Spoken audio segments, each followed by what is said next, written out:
उसका कहना माने, फिर सब कुछ वो ही जाने। बस उसका कहना माने, फिर सब कुछ वो ही जाने। प्रभु से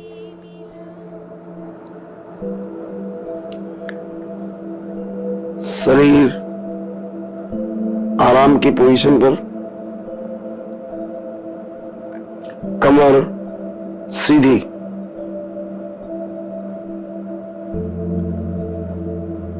आंखें आधी खुली आधी बंद।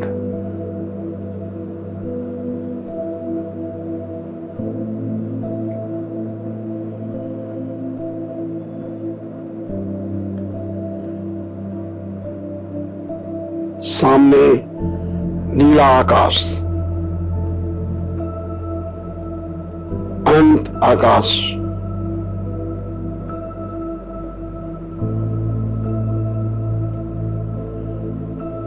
हिलोरे लेता हुआ समुद्र,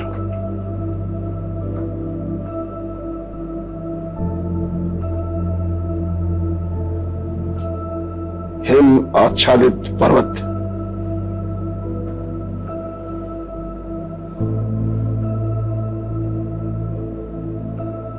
प्रकृति, सतो प्रधान प्रकृति।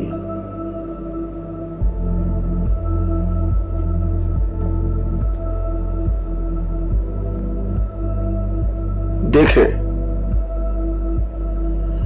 मस्तक के बीचों बीच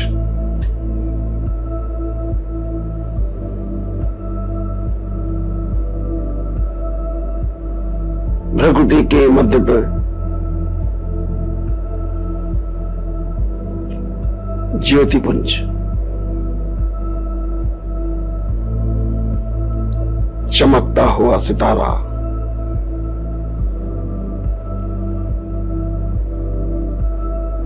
यह सितारा सातों आत्मिक ऊर्जाओं को अपने अंदर समाहित किए हुए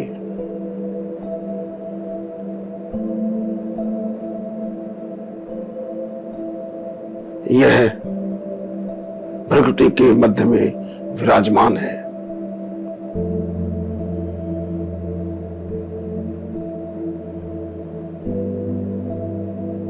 यह ज्योतिपुंज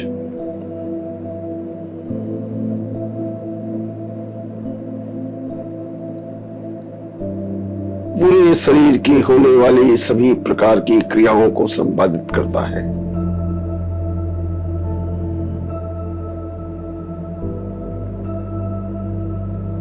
इसमें सभी सातों आत्मिक ऊर्जाएं इसमें समाहित हैं।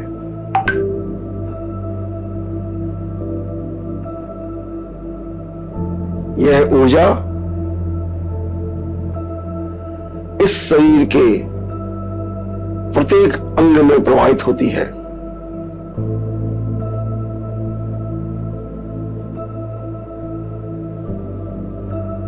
और इस शरीर की सभी क्रियाओं को क्रियान्वित करती है।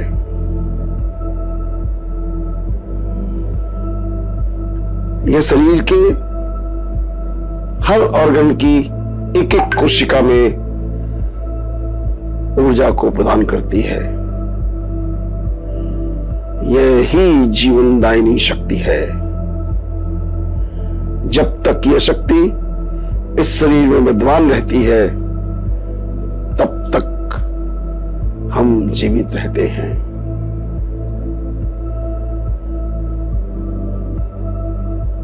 यह ही आत्मा है।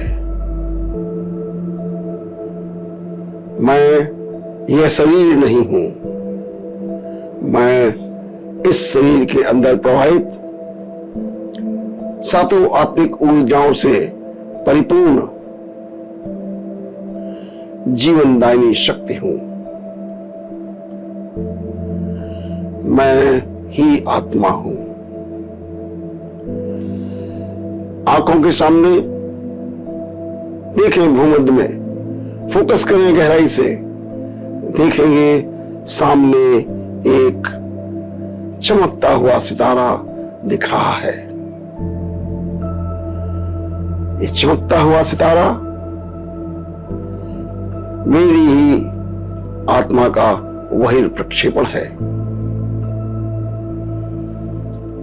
इसको हमने कभी भी महसूस नहीं किया, कभी देखा ही नहीं, अपने आप को जाना ही नहीं। आज मैं अपने आप को स्वयं देख रहा हूं।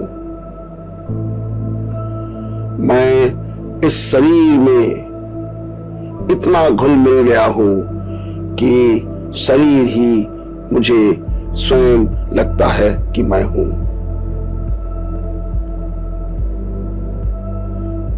मैं यह शरीर नहीं हूं। शरीर इस पांचों तत्वों से मिला हुआ बना है, और जब इन पांचों तत्वों में चेतन शक्ति ऊर्जा सम्मिलित होती है तो यह शरीर क्रियाशील होता है, और जब यह ऊर्जा इस शरीर से बाहर चली जाती है तो यह शरीर निर्जीव हो जाता है, कोई भी कार्य संपादित नहीं कर सकता।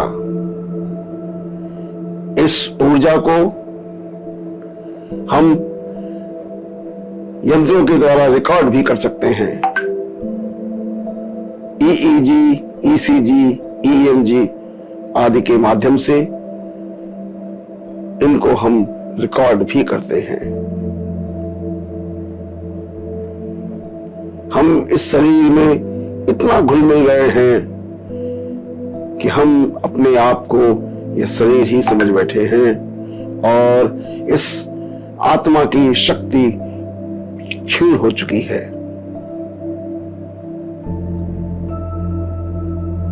और इसी कारण से हम सभी आत्माएं विभिन्न प्रकार के रोगों से ग्रसित हैं।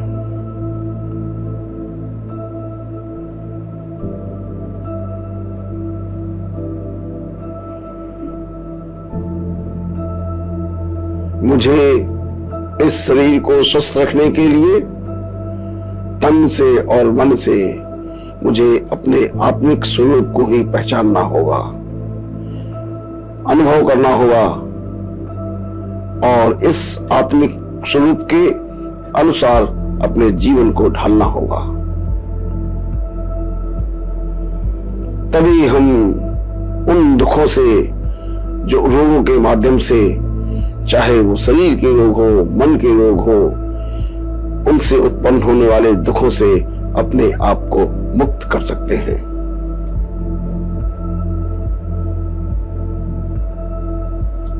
आत्मा का मुख्य साधन मन के द्वारा संपादित होता है। मन है कि चलायमान है। ये मन हर पल बदलता रहता है, हर क्षण बदलता रहता है। ये पूरे जीवन काल लगातार 24 घंटे 365 दिन लगातार चलता रहता है, कभी भी नहीं सोता, कभी भी नहीं रुकता। हर पल एक नया विचार पैदा करता है, हर पल एक विचार पैदा करता है, और ये विचार इस शरीर के बंधन के कारण सभी नेगेटिव विचार पैदा होते हैं। ईर्ष्या के, द्वेष के, क्रोध के, मोह के, अहंकार के, काम के, ये ही हमारे विचार हो गए हैं। ये विचार इस शरीर की आसक्ति के कारण है। मैं यह शरीर नहीं, आत्मा हूं। ये गुण आत्मा के गुण नहीं हैं। अब सबसे पहले मुझे इस मन को अपने वश में करना होगा। इस शरीर की इंद्रियों ने मन के माध्यम से अपने कंट्रोल में कर लिया है, और यह शरीर इस मन से सभी विकार जनित कार्य कराता है। जिसका अंतिम लक्ष्य दुख है। इस दुख से मुक्त होने के लिए मुझको अपने मन को अपने वश में करना होगा। अभी ये मन हर क्षण भटकता रहता है, हर क्षण चलायमान है, हर क्षण चलायमान है। यह मन पूर्णतः अराजक हो चुका है। इंद्रियों के वश में होकर ये हर वक्त विकार जगाता रहता है, हर पल विकार जगाता है। इस मन को अपने बस में करने हेतु हम इस शरीर में उत्पन्न उस क्रियाशीलता को देखते हैं जो जब तक जीवन है तब तक हमारे साथ रहती है, और वो है इस शरीर की श्वासें। जब तक हम जीवित रहते हैं तब तक की श्वासें चलती हैं। जिस समय यह श्वास बंद हो जाती है उसके बाद ये शरीर निर्जीव हो जाता है। इस मन को इन श्वासों पर लगाएं। देखें, श्वास आ रही है, श्वास जा रही है, श्वास अंदर आ रही है, सांस बाहर जा रही है। बस इस श्वास को देखना है, करना कुछ भी नहीं है। जैसी है वैसी उसको देखना है। इस मन को इन श्वासों पे लगाना है। वह मन जो हर पल जगह जगह भागता है, जगह जगह जाता है और जाकर के विकार जगाता है, और विकार के अंतर्गत दुख की प्राप्ति होती है। अब उस मन को इन सांसों पर लगाना है। सांस अंदर आ रही है, सांस बाहर जा रही है। सांस दाहिनी नासिका से आ रही है कि बाईं नासिका से आ रही है, कि दोनों नासिकाओं से एक साथ आ रही है। बस इसको देखें, सिर्फ देखते रहें। ये सांस ही है जो हमारे जीवित रहने का लक्ष्य है। ये सांसें जो निरंतर 24 घंटे चलती हैं, उनको मैंने कभी देखने का प्रयास ही नहीं किया। सांस देखें कि सांस गर्म है कि ठंडी है, सांस गीली है कि सूखी है।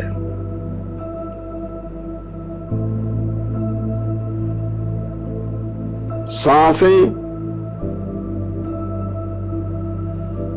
हमारी स्वाभाविक प्रक्रिया की निशानी है। यह स्वतः चलती है, स्वतः आती है, स्वतः जाती है। इसके लिए हमको कुछ भी नहीं करना होता, लेकिन हम बिल्कुल अनजान हैं, इन सांसों से बिल्कुल अनजान हैं।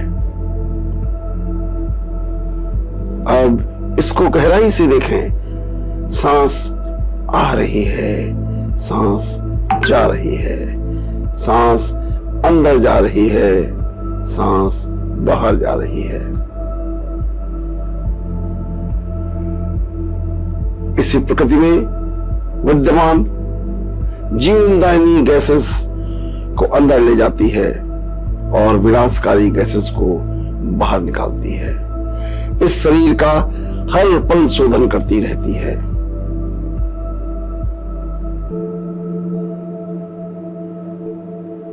सांसों की गति हमारे मनोभावों के अनुकूल परिवर्तित होती रहती है।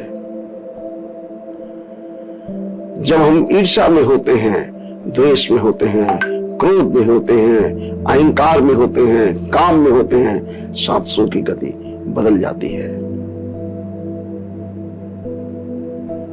सामान्य अवस्था में सांसें बहुत धीरे धीरे चलती हैं, लेकिन जब हम विकार जगाते हैं तब ये सांसें बहुत तेज हो जाती हैं। जब क्रोध जगाते हैं तो सांसें आंधी की तरह हो जाती हैं। जब कोई भी विकार जगाते हैं सांसों की गति बढ़ जाती है। जब काम विकार जगाते हैं सांसें तेज हो जाती हैं। जब हम प्रेम में होते हैं, करुणा में होते हैं, दया में होते हैं, तब सांसें बहुत हल्की होती है। इन सांसों को देखें, लगातार देखें। सांसें हल्की हल्की चल रही है, अंदर जा रही है, बाहर जा रही है। ये सांसें ही जीवन है।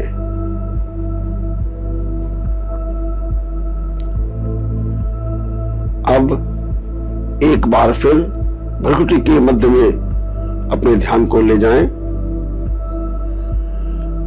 और बुद्धि के माध्यम से इस आत्मा को इस शरीर से बाहर अपने प्रभु परमपिता परमात्मा से मिलने हेतु परम धाम की यात्रा में चलते हैं। यहां से ऊपर, आसमान के ऊपर,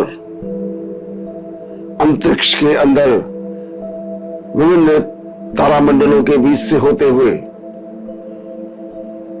ऊपर और ऊपर और ऊपर जाते हैं तो एक सफेद सूक्ष्म लोक दिखता है। यह सूक्ष्म लोक सिद्ध आत्माओं का निवास स्थान है। वे आत्माएं जो अपने जीवन काल में गहन तपस्या के द्वारा अपने आप को पूर्ण रूप से परिमार्जित कर चुकी हैं, वो संसार के कल्याण हेतु इस सूक्ष्म लोक में विराजमान हैं।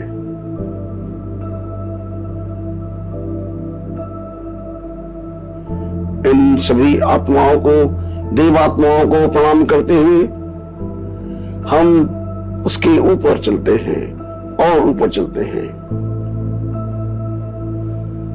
और ऊपर चले जहां पर लाल, सुनहरा लाल प्रकाश है। एक बहुत बड़ा स्थान है जहां पर सूक्ष्म, अति सूक्ष्म एक ज्योति पुंज है।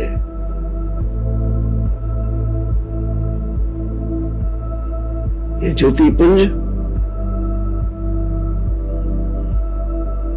ही मेरा परम पिता परमात्मा है, जो हम सब आत्माओं का इंतजार कर रहा है, हम सब के लिए प्रेम दे रहा है, हम सब के लिए शुभाशीष दे रहा है। वो हम सब आत्माओं का पिता है।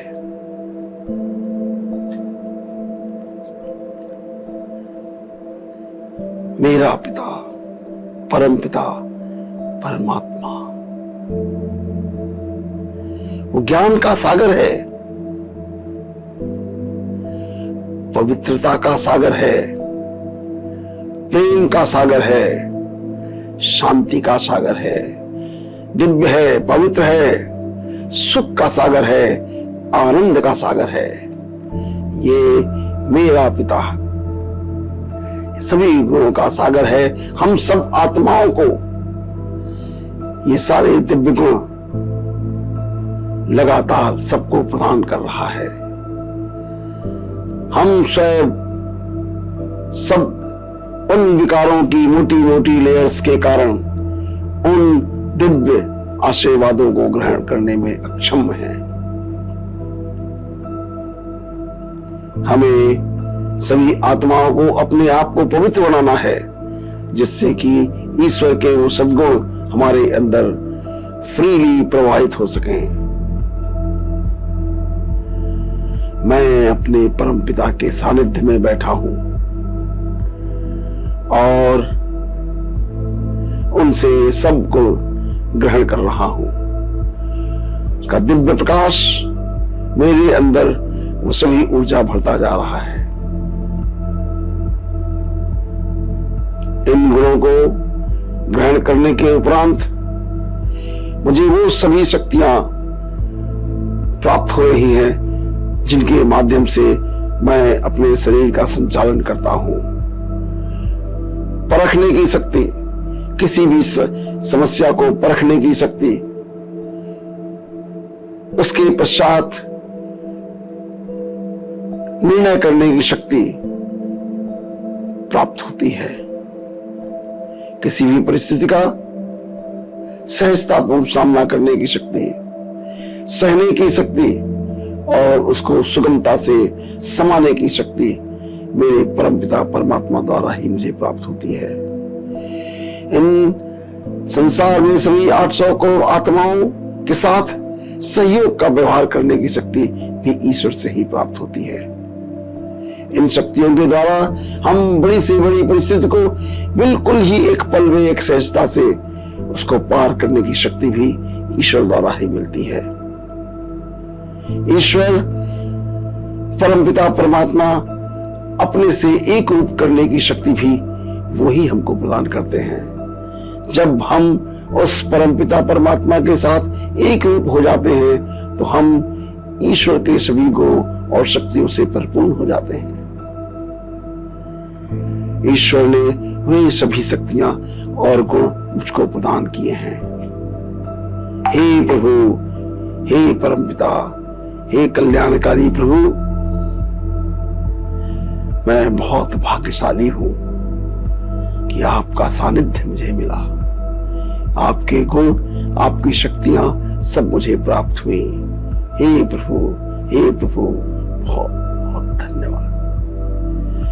मैं बहुत आभारी हूं कि आपने सब कुछ मुझे दिया, अपना सब कुछ दिया, साथ ही साथ ये शरीर दिया जिसके द्वारा वे सभी सुख और आनंद इस शरीर के माध्यम से हम उपयोग मिला सकते हैं। इस शरीर के माध्यम से हम एक साधारण स्थिति से उस अति सर्वश्रेष्ठ स्थिति में अपने आप को ले जा सकते हैं। इसी जीवन काल में साधारण मनुष्य से शतों प्रधान व्यक्ति पुरुषोत्तम मनुष्य बन सकते हैं। ये शक्तियां मेरे पिता परमपिता परमात्मा ने मुझे प्रदान की हैं। अब मैं ये सभी गुण और शक्तियों को लेते हुए परम धाम से धीरे धीरे नीचे उतरते हुए सभी चांद तारे सितारों के बीच से होते हुए आसमान के बीच से धीरे धीरे भ्रकुटी के मध्य में आके विराजमान होता हूं। अब मैं इस शरीर का संचालन उन दिव्य गुणों के साथ जो मेरे परमपिता परमात्मा ने मुझे प्रदान किए हैं मैं करूंगा। अब मैं कोई भी विकार नहीं जनूंगा। विकार मुक्त जीवन आनंदपूर्ण जीवन होगा। मैं उसी के लिए अपने जीवन को समर्पित करूंगा। हे प्रभु, हे परमपिता परमात्मा, आपका बहुत बहुत धन्यवाद है, बहुत बहुत धन्यवाद है। हे प्रभु, मैं इस संसार के सभी आत्माओं को मैं देख रहा हूं, सभी मेरे सगे भाई बंधु हैं, कोई भी मुझसे अलग नहीं है। मैं सभी के कल्याण के लिए कामना करता हूं। मैं सबको इस अपने पुण्य प्रभाव का सबके अंदर वितरण करने की प्रार्थना करता हूं। सबका कल्याण हो, सबका भला हो। तेरा मंगल, तेरा मंगल, तेरा मंगल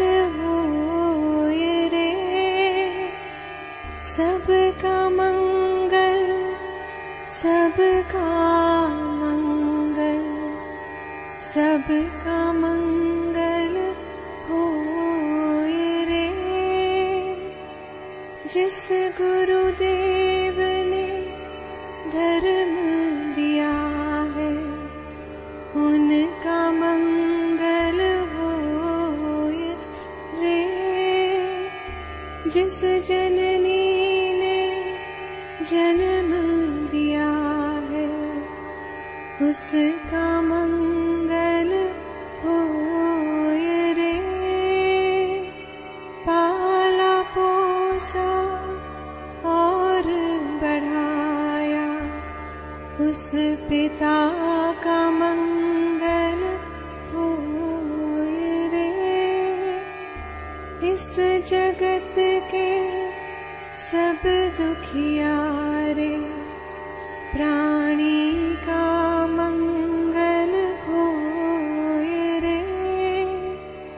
जल में, स्थल में और गगन में सबका मंगल होए रे। अंतर मन की गांठें टूटे, अंतर निर्मल होए रे। राग द्वेष और मोह मिट जाए, शील समाधि होए रे। शुद्ध धर्म धरती पर जागे, पाप पराजित होए रे। इस धरती के तरतिन में, कण कण में धर्म समोए रे। शुद्ध धर्म जन जन में जागे, घर घर शांति समोए रे।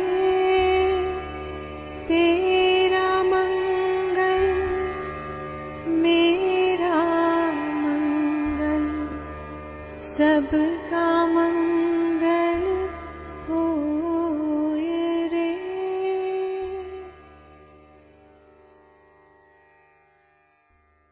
सबका मंगल हो, सबका कल्याण हो, सभी सुखी हो। ओम शांति।